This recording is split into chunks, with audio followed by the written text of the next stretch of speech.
Israel bajo el gobierno de Netanyahu consideró legítimo que exista del otro lado. Te lo digo más claro, Mati. A Netanyahu lo que le molesta es que no le dijeron antes para ir a cortar el césped cuando estaba demasiado largo. Pero no le molesta que había césped. Esto es Ben Ashuvot, un podcast para leer entre líneas. Hola Mati, ¿cómo estás? ¿Cómo anda, Johnny? ¿Todo bien? Bien, bien. La verdad es que en una semana, bueno, con muchas cosas. Estuvimos entrevistando también el otro día a Eitan Horn. Eitan Horn, sí, una entrevista que a los que no la vieron les recomendamos, donde Eitan cuenta toda su experiencia. Y creo que también muy conmovedor porque nos ayuda a entender desde el punto de vista de alguien que estuvo allí, cuál era la estrategia de Hamás el 7 de octubre y qué es lo que fue construyendo a lo largo de los años para prepararse justamente para el 7 de octubre.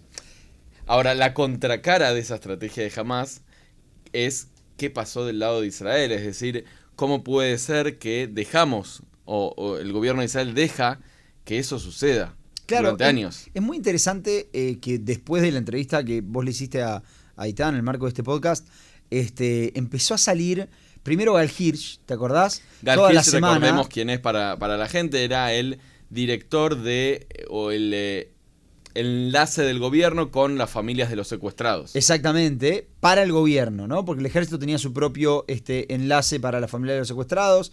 Y Gal Hirsch empieza a hablar también, él dice cosas como jamás los quería mantener a los secuestrados durante 10 años.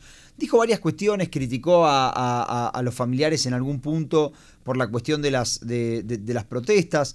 Y después de eso, después de que saliera Gal Hirsch a hablar, apareció el jueves por la noche, como quien no quiere la cosa, un video de Netanyahu donde él dice: acá les voy a presentar a todos, a todo el público, para que todos vean, les voy a presentar mi respuesta al Contralor del Estado. Contemos un poquito por qué Netanyahu responde al Contralor del Estado. ¿Qué es lo que estaba pasando? Sí, lo cierto es que, como creo que ya lo hablamos muchas veces en este podcast, no hay una Comisión Nacional de Investigación. Hemos hecho un capítulo sobre la comisión política de investigación que quiere crear el gobierno, que todavía no está aprobada definitivamente, pero sabemos que no hay una comisión nacional o mamlajtí, como se dice acá, de investigación. Lo cierto es que el Contralor del Estado decía: como nadie está investigando, yo empiezo a investigar. Y le mandó un informe, un documento con varias preguntas a Netanyahu, preguntándole sobre todas las cuestiones, qué era lo que pasó antes del 7 de octubre, cuál era la concepción, cuál era la doctrina de seguridad y qué era todo lo que estaba pasando rodeando al 7 de octubre. Y en ese sentido es donde nos encontramos el pueblo de Israel y el mundo con la respuesta oficial de Netanyahu, que creo que es un documento muy pero muy relevante para analizar, porque si leemos la respuesta que da Netanyahu, podemos empezar a entender cuál era la doctrina de seguridad de Netanyahu y cuáles eran los mecanismos que estaba utilizando el aparato de seguridad israelí para relacionarse o no con Hamás. A ver, yo quiero proponerte algo a vos, proponerle algo también a los oyentes, a los que nos ven también por YouTube. Quiero proponerles lo siguiente. Tomemos a Netanyahu como que todo lo que dice es cierto, ¿ok? ¿Podemos jugar este juego? Todo lo que dice Netanyahu para este capítulo es cierto.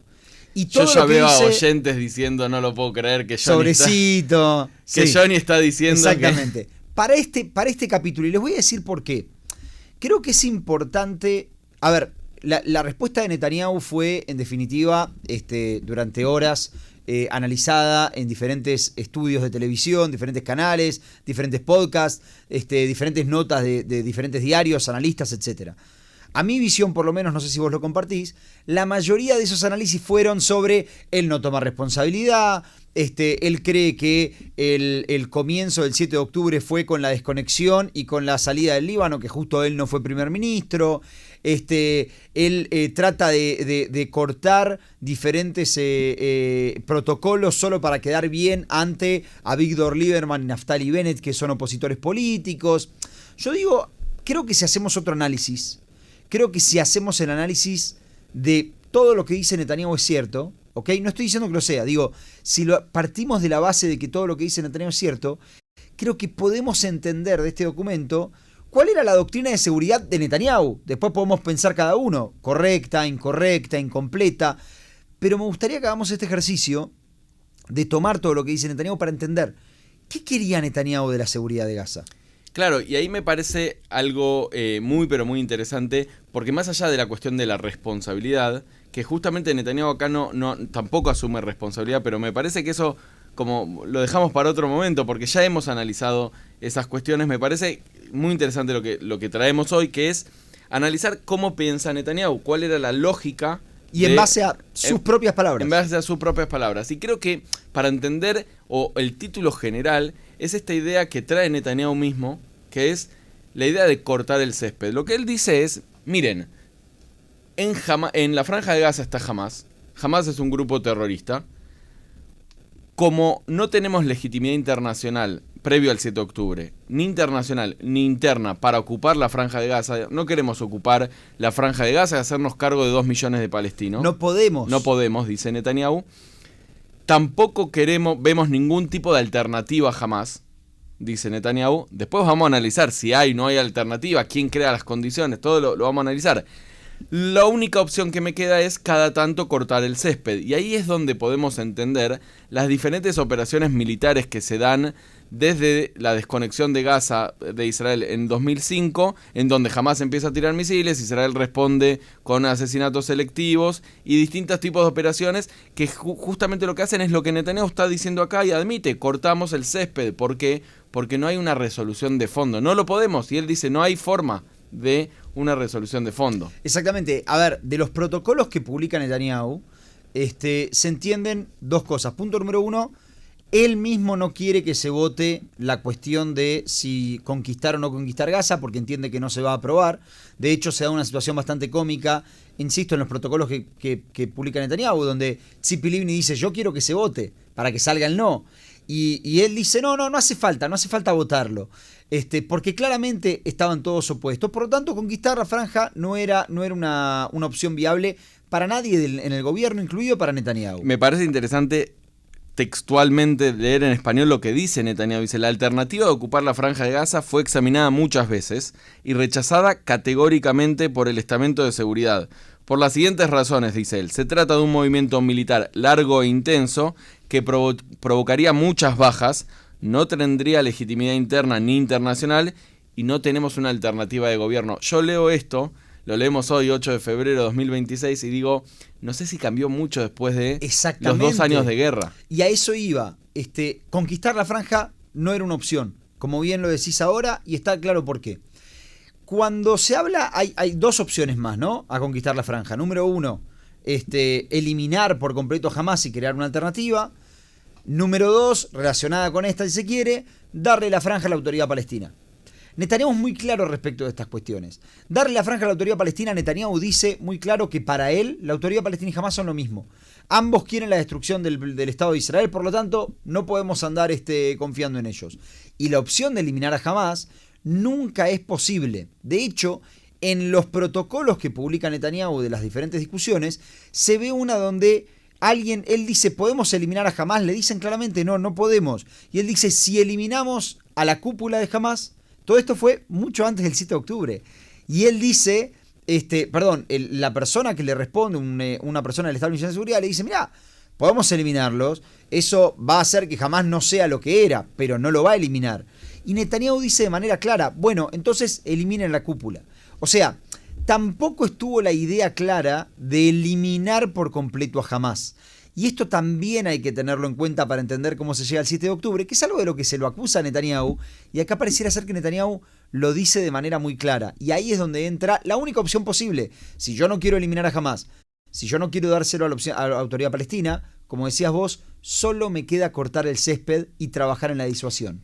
Sí, y cuando nosotros estamos hablando de trabajar en la disuasión y cortar el césped, cuando uno dice cortar el césped, que es cada tanto algún tipo de operación militar para debilitar a Hamas, cuando vos utilizás la frase cortar el césped, lo que estás admitiendo es que hay un césped.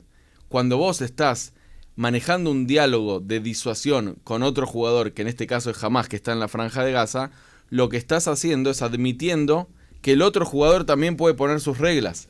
y que va a haber unas reglas de juego que van a estar pautadas claramente. El 7 de octubre jamás rompe todas las reglas de ese juego, pero antes del 7 de octubre uno podía evidenciar algún tipo de reglas de que cuando Hamás tiraba algunos misiles, la Fuerza Aérea Israelí bombardeaba almacenes de depósitos de armas en la Franja de Gaza. Cuando Hamás se acercaba a la frontera en las famosas estas marchas que hacían los viernes, entonces Israel respondía de una manera. Un tit for tat, en donde eran unas reglas de juego y Netanyahu lo está diciendo, no tenía alternativa. Ahora, me parece interesante también describir lo que Netanyahu plantea en este documento, en esta respuesta, que él dice: yo siempre quise, como vos lo decías antes, eliminar a muchos de la cúpula de Hamás, pero el establishment de seguridad o el ejército o los distintos organismos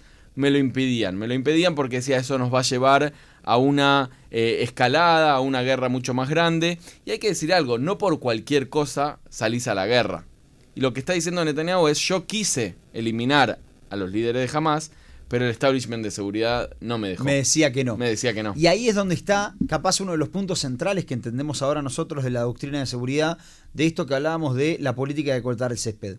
Netanyahu una y otra vez aclara en sus respuestas al Contralor del Estado que él lo que quería era mantener la disuasión. Él estaba preocupado, se lo veía preocupado desde insisto, teniendo sus respuestas como honestas, correctas y veraces. Netanyahu se lo ve preocupado a veces porque cae el nivel de disuasión de Israel, y entonces él trata de proponer nuevas formas de reponer esta disuasión. La disuasión, cuando hablamos, para que todos nos entiendan, la disuasión es que el otro piense dos veces antes de atacar. Exactamente. Pero la premisa de la disuasión, del acto disuasorio, es que el otro existe y que el otro va a seguir existiendo. Y ese es el punto que me parece interesante, que lo que dice Netanyahu es: yo no tengo forma de eliminar a Hamás, tampoco voy a ocupar la Franja de Gaza, tampoco hay una alternativa de gobierno. Entonces vamos a establecer reglas de juego en donde Hamás esté disuadido y donde Hamás no quiere atacar. Esa regla de juego explotaron el 7 de octubre. Acá Netanyahu trata de armar como una especie de división entre él y el establishment de seguridad. Él dice de manera muy clara, había una diferencia tremenda. Yo quería descabezar a los líderes para rearmar esa disuasión. Yo quería descabezar a los líderes, ingresar a la franja, operaciones más fuertes, etcétera, etcétera, para que, como vos decís, jamás diga, bueno, voy a pensar dos veces antes de hacer algo contra Israel. ¿Qué me decían los del establishment de seguridad? Dice Netanyahu. No, hagamos entendimientos, beneficios se entiende que económicos. Ahora lo vamos a analizar un ratito cuando hablemos de Qatar, pero lo que pareciera ser es que en cualquier caso, o que coincidían, o que el que formaba la opinión era Netanyahu, pero cuando nosotros vemos exactamente lo que Netanyahu está diciendo, lo que él dice es: lo que a mí me importa es la disuasión, no es definir todo este juego. Y esto es algo clave que nos tenemos que acordar, porque en un ratito les voy a contar algo que dijo el ejército en febrero de 2025, que en realidad se correlaciona con esto. Fíjense, Netanyahu propone en mayo del 21 como una especie de, insisto, según él, como una especie de objetivo intermedio, descabezar a la cúpula de Hamás. O sea, Sinwar y Def. ¿Ok? Insisto, esto obviamente para la gente que lo escuche y que más o menos lea noticias de Israel, están saliendo funcionarios en Shabak a decir que esto no es cierto, pero vamos a tomar en este juego que esto es cierto. Después, en abril del 23, Netanyahu advierte que la disuasión está siendo dañada y dice: es una oportunidad para arreglarla. Lo tienen a Mohammad Def. O sea, la política de Netanyahu era eliminaciones. Nosotros sabemos que la política de eliminaciones dentro del Medio Oriente no siempre fue la política más correcta. De hecho, la cúpula de Hamás fue decapitada. Hoy, digamos, hablando en 2026, la cúpula de Hamás fue decapitada. Hamás continúa reforzando su soberanía sobre Gaza. La cúpula de Hezbollah fue decapitada. Y sin embargo, el sur del Líbano todavía está en una situación bastante neutra. Es que tiene que ver, Johnny, creo yo, con esta idea de que entender de que eliminar a Hamás va a ser algo muy difícil, si no imposible. Entonces vamos a darle golpes duros, cortar el césped. Y una forma de dar un golpe duro también es eliminando estas eliminaciones selectivas de los líderes. Y en este sentido, cuando nosotros hablamos de disuasión, me imagino a los oyentes diciendo, bueno, todo muy lindo lo que dice Netanyahu, pero muchos lo critican, por ejemplo, por el dinero catarí que entraba en valijas, en efectivo, a la Franja de Gaza, y gran parte de ese dinero, una parte de ese dinero, iba hacia el brazo militar de Hamás, y ayudó a Hamás a formar la infraestructura terrorista en la Franja de Gaza. Entonces uno dice, ¿cómo puede ser?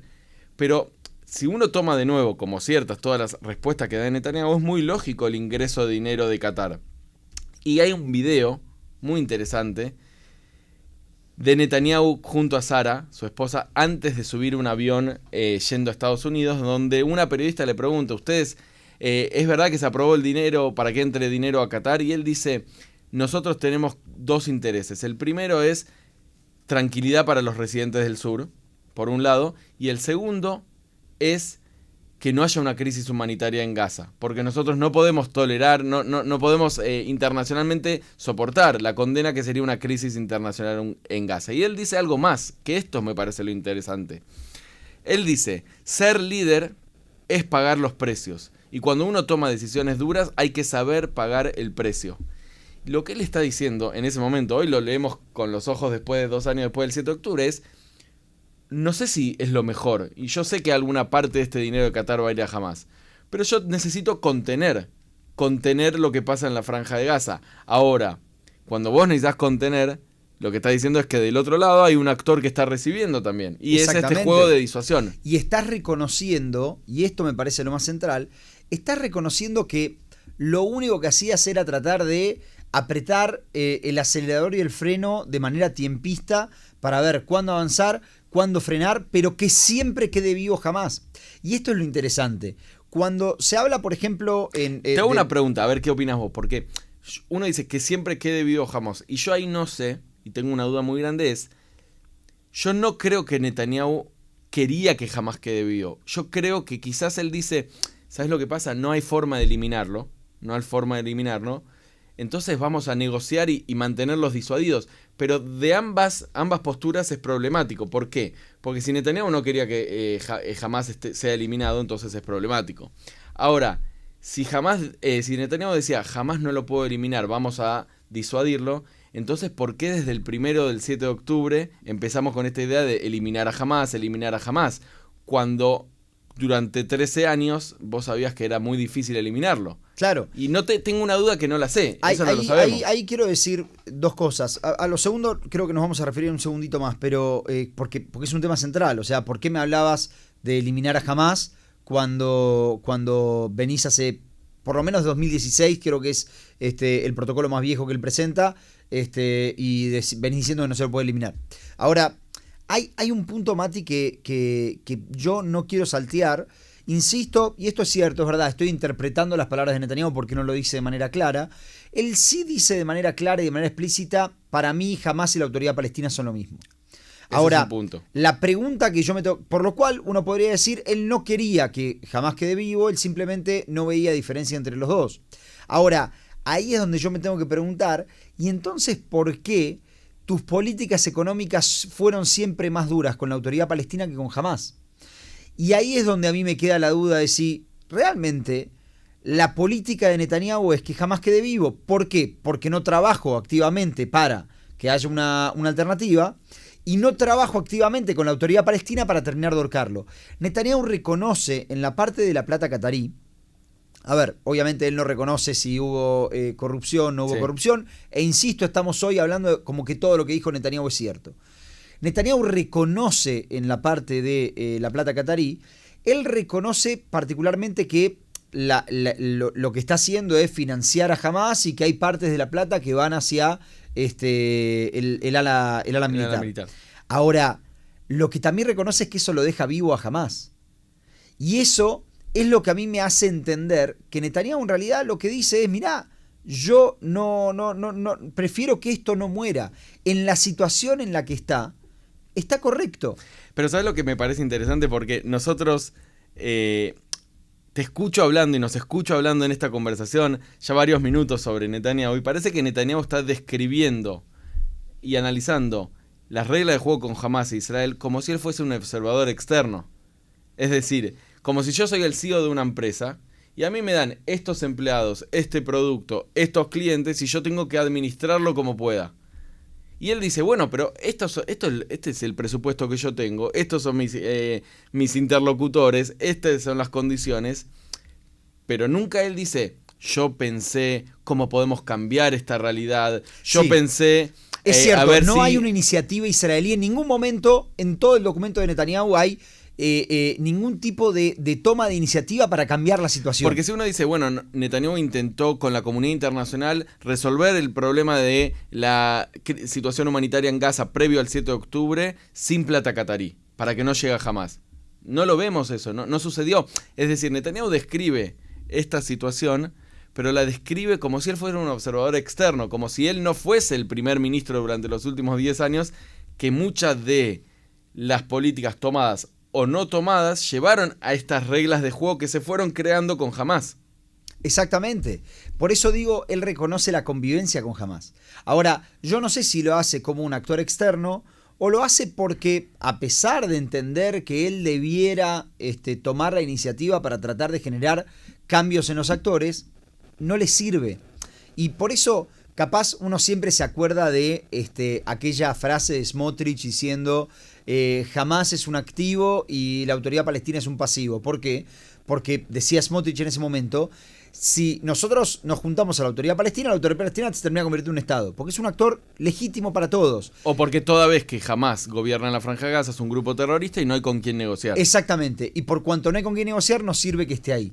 Lo que nosotros vemos es que, sea lo que dijo Smotrich, la parte de la doctrina o no, y ahí es donde cada uno puede especular, y a mí me pareciera que me da la impresión de que realmente no se trabaja en otra opción, y entonces existe una actividad, digamos, algo activo para que jamás quede vivo, pero me puede decir, Johnny, estás loco.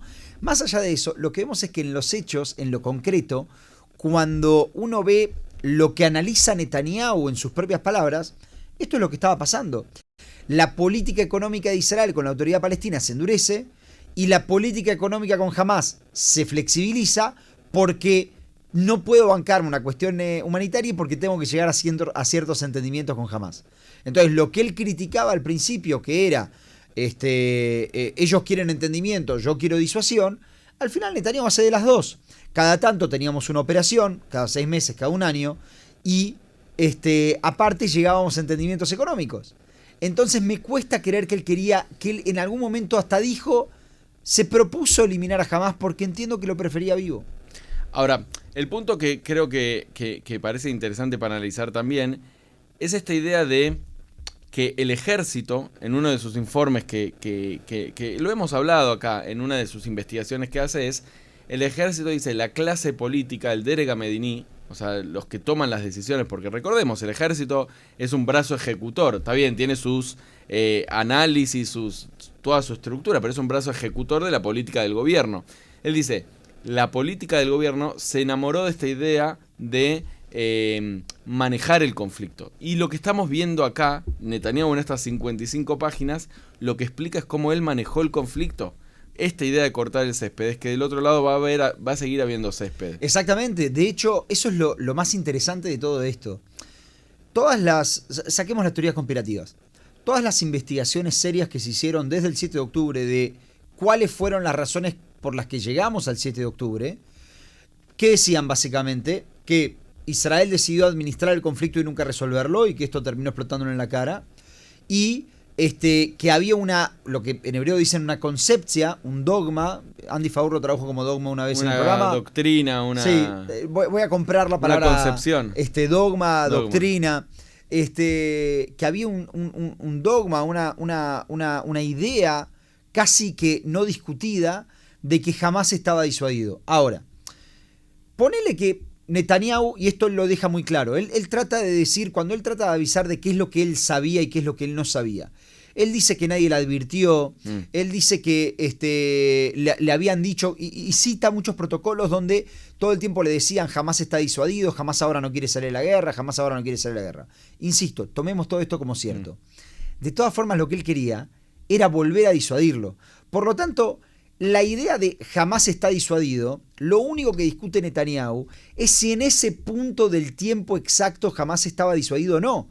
pero no que la política era simplemente disuadirlo. Eso no lo discute. La política era disuadir a Hamás, esperar, volver a disuadirlo, esperar. Era básicamente como una especie de reloj de arena. A medida que cae la arena, en algún momento lo tengo que dar vuelta. ¿Y después qué hace? Vuelve a caer la arena hasta que lo tengo que volver a dar vuelta.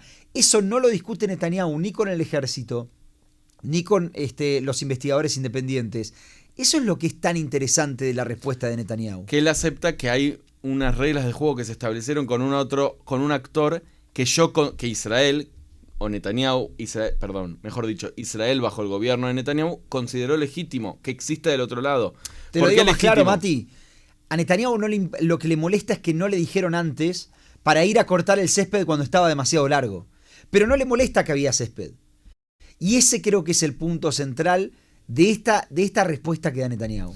Sí, y creo que nosotros estamos debatiendo todas estas reglas de juego que se fueron creando, y creo que la pregunta que nos queda para pensar es si realmente había una alternativa y si se exploró esa alternativa o no, porque ahora sale, o sea, con el diario El Lunes uno dice, bueno, entonces Israel quiso administrar el conflicto para no resolverlo. La pregunta es, ¿se podría haber resuelto? ¿No se podría haber resuelto? No lo sé. Lo cierto es que la diplomacia muchas veces bajo el gobierno de Netanyahu vis a vis la autoridad palestina no fue una opción, porque Netanyahu considera a la autoridad palestina como igual que Hamás, en prácticamente. En sus palabras del documento. Lo que él dice es que Hamás y la autoridad palestina ambos quieren la destrucción de Israel. Exacto. Que hay que decir algo, no vamos a decir que la autoridad palestina nos aman, hay que decirlo la verdad, esto es mi opinión, no es que la autoridad palestina tiene un amor especial por Israel, pero la verdad que son el menos malo dentro de los actores que gobiernan la autoridad palestina, y como decía Rabin, uno no elige a sus vecinos, te tocan y estos son los que tenés que manejar. Y la pregunta capaz también es más profunda en el sentido de que yo no estoy seguro si uno puede determinar, más allá de quién sea más malo o menos malo, si uno puede continuar todo este proceso de país negando constantemente la posibilidad de un Estado palestino. Y en ese sentido es que la pregunta es, bueno, ¿qué hiciste para que sean menos malos? ¿No? Hemos visto esfuerzos a nivel internacional de un proceso constitucional en la autoridad palestina, de desmilitarización, de intervención de ministerios, de reformas. ¿Hasta dónde Israel participó de todo esto? Por lo menos de 2016, que son los protocolos que trae Netanyahu, y lo que entendemos es que esto nunca sucedió. Y ahí es donde me parece muy interesante la postura, la doctrina de seguridad de Netanyahu. Sí, y yo lo que creo es que la doctrina de seguridad de Netanyahu tiene que ver mucho con esta idea de, mirá, yo no me voy a hacer cargo del liderazgo palestino, toda vez que esté Hamás en Gaza, yo cada tanto voy a cortar el césped, y hasta que ustedes no cambien y no decidan ustedes, el liderazgo palestino, cuál va a ser su forma de relacionarse con nosotros, siempre que sigan con terroristas, yo voy a cortar el césped. Un muro de hierro grande, entonces vamos a ver que cada vez tengan más temor de atacarnos porque la respuesta va a ser más violenta. En conclusión, Netanyahu en esta respuesta se presenta como una especie de líder que él quería ser más agresivo, ¿no? Él quería descabezar, él quería hacer actividades, pero también se presenta como un líder que entendía que quería vivir bajo el status quo. Y me parece que esto también es algo que surge de esta respuesta. No solamente, creo que no nos podemos quedar simplemente con no me lo contaron o me contaron tarde. Creo que lo que tenemos que tratar de entender de las mismas palabras de Netanyahu es que su doctrina de seguridad era que jamás exista, pero que el pasto esté corto. Cuando empieza a crecer hay que cortarlo. Pero eso, como bien vos decís, implica que el césped está ahí. Y que me parece a mí que también se entiende que nunca Israel tomó la iniciativa de buscar una solución al conflicto. O una alternativa a la existencia de Hamás y que cada tanto haya que cortar.